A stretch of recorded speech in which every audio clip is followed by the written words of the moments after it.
Bonjour à tous, je vous souhaite la bienvenue dans cette nouvelle vidéo. Je suis ravie aujourd'hui de vous retrouver. Je tenais rapidement à m'excuser pour ma récente absence. Bon, ça fait que 2 semaines que je n'ai pas posté, mais il y a eu un enchaînement de circonstances qui a fait que je n'ai vraiment pas eu le temps entre la grippe, mon anniversaire, un week-end à Bruges où je n'allais pas prendre ma caméra en auberge de jeunesse pour vous filmer. Enfin bon, je tenais quand même à m'excuser. J'espère que je ne vous ai pas trop manqué. Aujourd'hui, je reviens avec une vidéo très courte et spontanée. Ça fait un moment que j'y pense parfois avant de m'endormir et c'est vraiment quelque chose qui me trotte en tête. Il s'agit ici d'une vidéo dans laquelle je vais vous présenter ces romans que j'ai envie de relire. Donc pour une seconde lecture ou peut-être même plus. Bon, en l'occurrence, ma sélection c'est uniquement des deuxièmes lectures. Alors il y a différentes raisons qui me poussent à vouloir relire ces ouvrages en particulier, notamment des gros coups de cœur. Certains ouvrages, j'ai la sensation d'être passée à côté la première fois, alors j'ai envie de les relire par curiosité pour voir si une deuxième lecture, maintenant que j'ai pris en maturité, et peut-être que j'ai laissé le temps, peut-être qu'ils me percuteront plus, qu'ils me toucheront plus, donc j'attends de voir tout ceci. Et puis, certains ouvrages, je pense qu'ils peuvent avoir un autre écho aujourd'hui en moi, avec tout ce que j'ai traversé, avec tout ce que j'ai lu.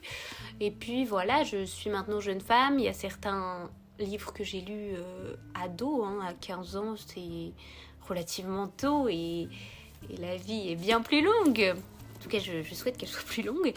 Et donc, on va commencer sans plus tarder. Tout d'abord, dans mes meilleures lectures, je n'en ai pas encore parlé sur la chaîne, je ne crois pas.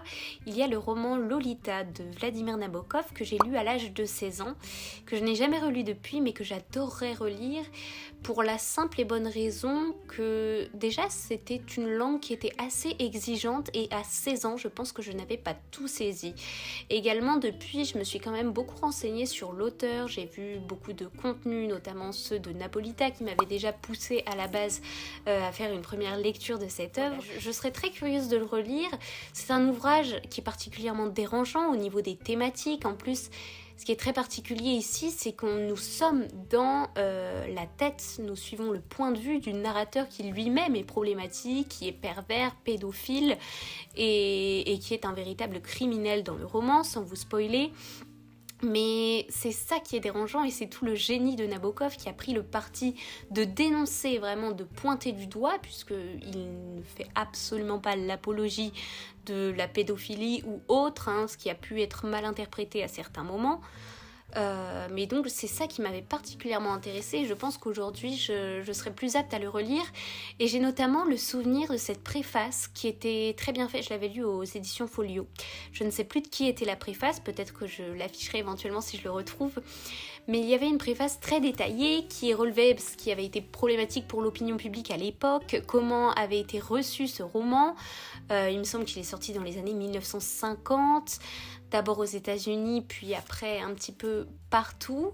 Et je sais qu'en France, il a été censuré, en tout cas j'espère ne pas dire de bêtises, mais c'était aussi intéressant de mettre en avant tout ceci dans la problématique et de comprendre les choix de l'auteur, pourquoi il a fait ça, pourquoi de cette façon.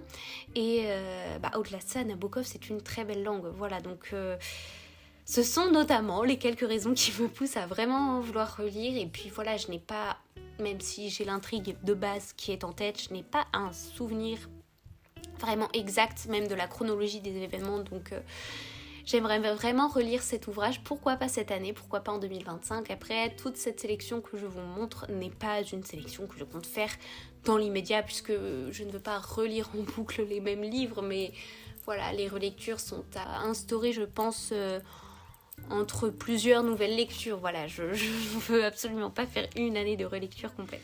Ensuite, dans les ouvrages que j'avais adorés, et là c'était au tout début de ma frénésie de lecture, j'avais 15 ans, donc je rentrais tout juste au lycée, et j'avais lu Un barrage contre le Pacifique de Marguerite Duras.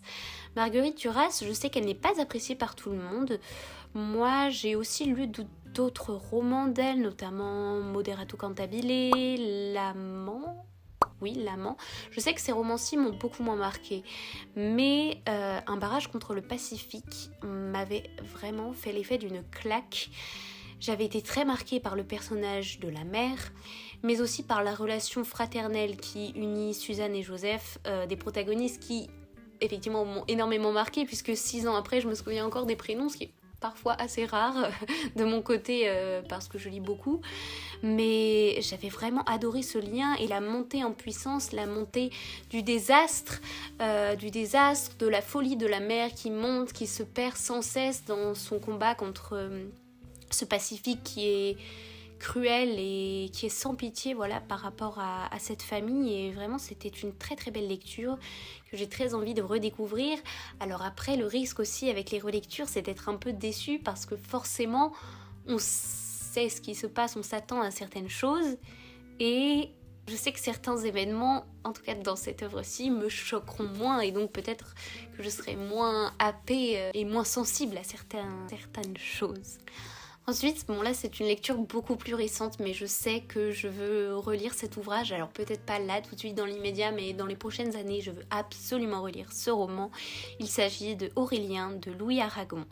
Vraiment, ce roman, ça a été une magnifique découverte, que ce soit en termes de style, mais aussi en termes des thématiques abordées, cet amour impossible. Mais j'adore les histoires d'amour, mais les histoires d'amour impossibles, cet amour qui n'aboutit pas, ce manquement, je trouve ça juste fabuleux.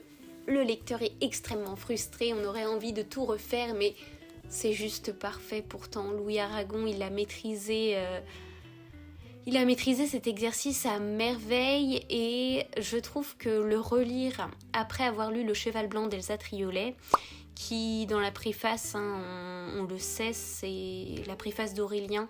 On sait qu'Aurélien est fortement inspiré du personnage du Cheval Blanc. Michel Vigo, au-delà d'un amour manqué, c'est un héros manqué dans le roman d'Elsa Triolet, mais Aurélien, je trouve que le relire après Le Cheval Blanc serait vraiment une bonne chose et donnerait encore plus de puissance à cette histoire. Et voilà, j'avais adoré la langue, mais aussi ce fameux incipit que tout le monde connaît. Et c'était une amie qui était en classe préparatoire de lettres. Moi, je ne fais pas du tout des études de lettres, mais quand elle m'avait recommandé cet ouvrage comme étant sans doute l'une de ses œuvres préférées, je lui avais tout de suite fait confiance et vraiment, j'ai pas été déçue et je suis très contente aujourd'hui. Je la remercie encore. Merci Iman, parce que c'est sans doute l'un de mes romans préférés à moi aussi désormais. Ensuite, maintenant, un roman très court qui me prendrait bien moins de temps qu'Aurélien, mais qui est pourtant, à mon sens, tout aussi immense. C'est un roman de Jean Cocteau et d'ailleurs j'adorerais le relire en le couplant avec un autre roman qui le complète.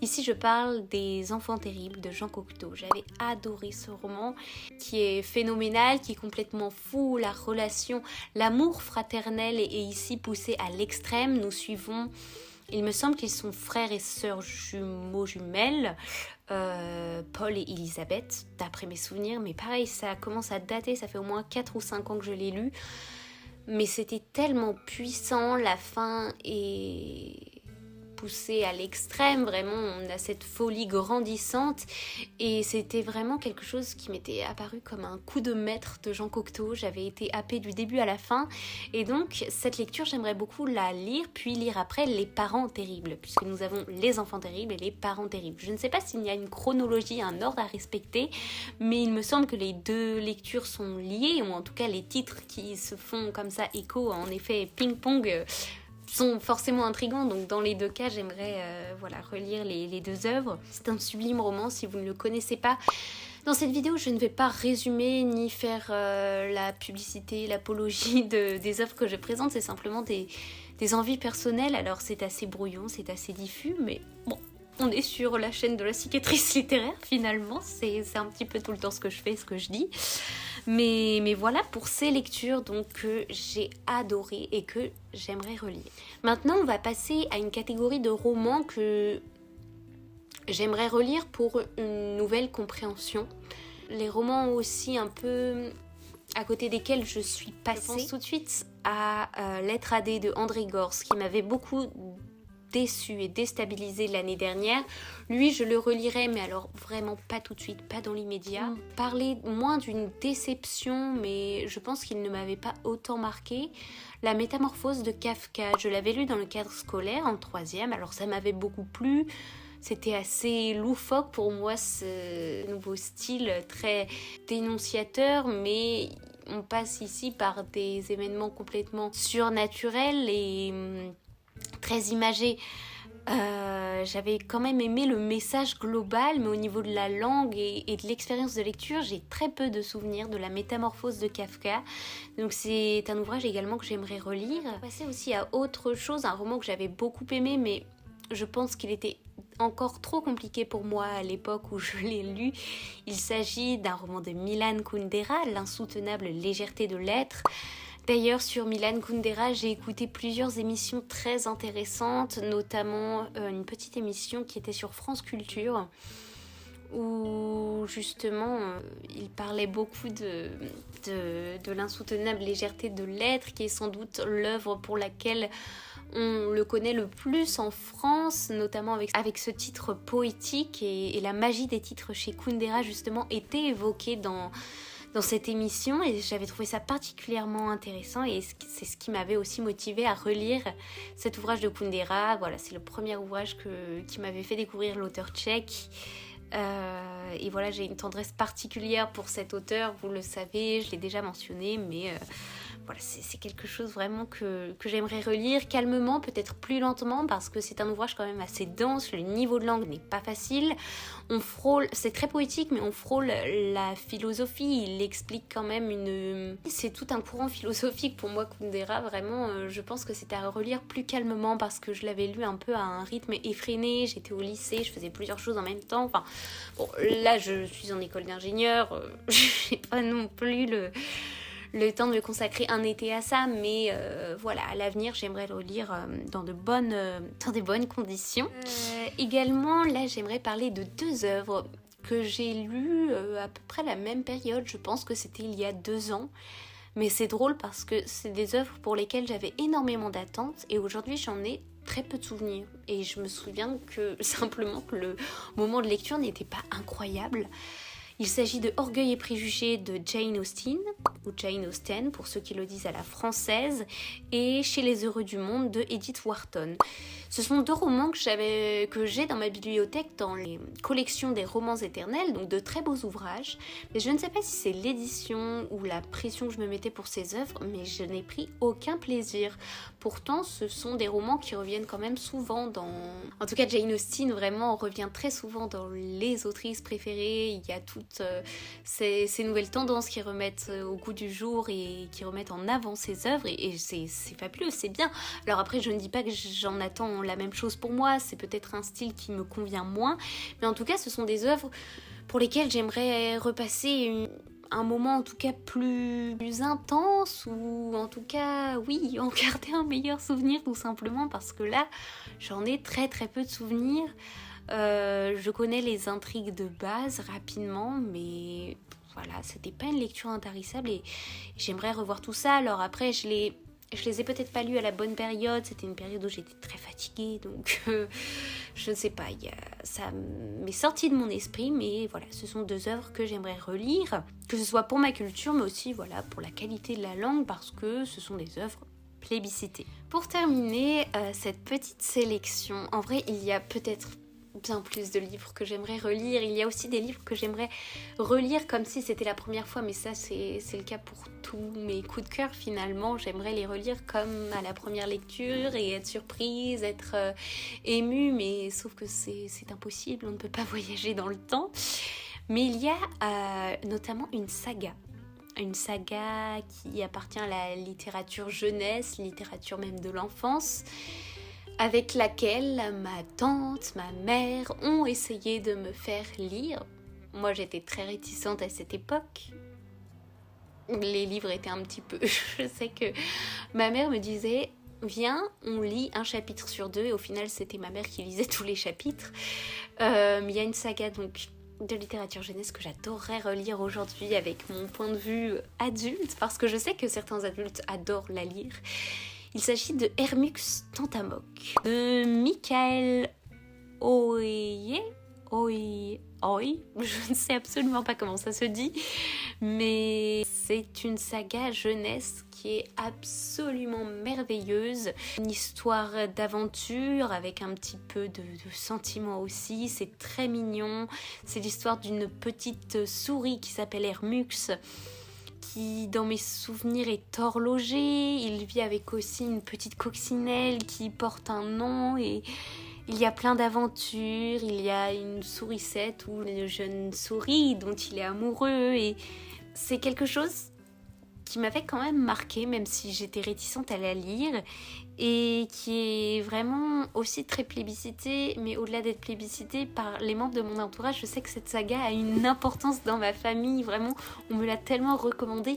Aujourd'hui, j'aimerais les relire, j'ai 4 tomes chez moi, je ne sais pas si la saga s'arrête à 4 tomes, mais j'adorerais relire ça, et c'est quelque chose aussi que j'ai envie de faire, de ne pas seulement lire les livres dont on entend parler, les livres qui font bien, et m'autoriser aussi ces choses plus tendres, plus délicates, plus jeunesse, qui sont moins destinées peut-être à un lectorat adulte, mais qui me font autant de bien, qui me font autant voyager, qui me font peut-être même ressentir des choses plus diverses, plus variées. Et voilà, j'ai très envie de relire cette saga Hermux Tantamok.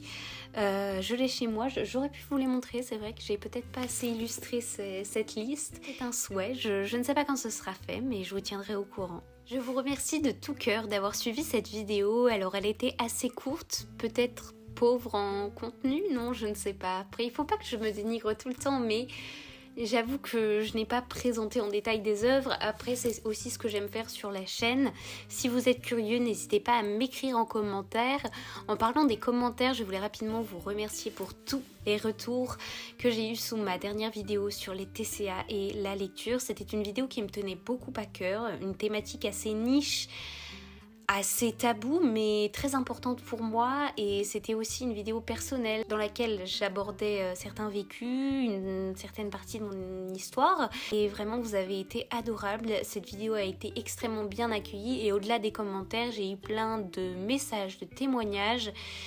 Ce qui m'a attristée quand même, c'est que j'ai remarqué qu'autour de moi, en tout cas dans la communauté livresque, il y avait énormément de personnes touchées, de personnes concernées. Alors oui, c'est triste, mais c'était pour ça que c'était d'autant plus important pour moi d'en parler. Donc voilà, je tenais à vous remercier. Merci encore d'avoir regardé cette vidéo. Je vous dis à très vite pour une prochaine. Mais en attendant, prenez bien soin de vous et faites de belles lectures.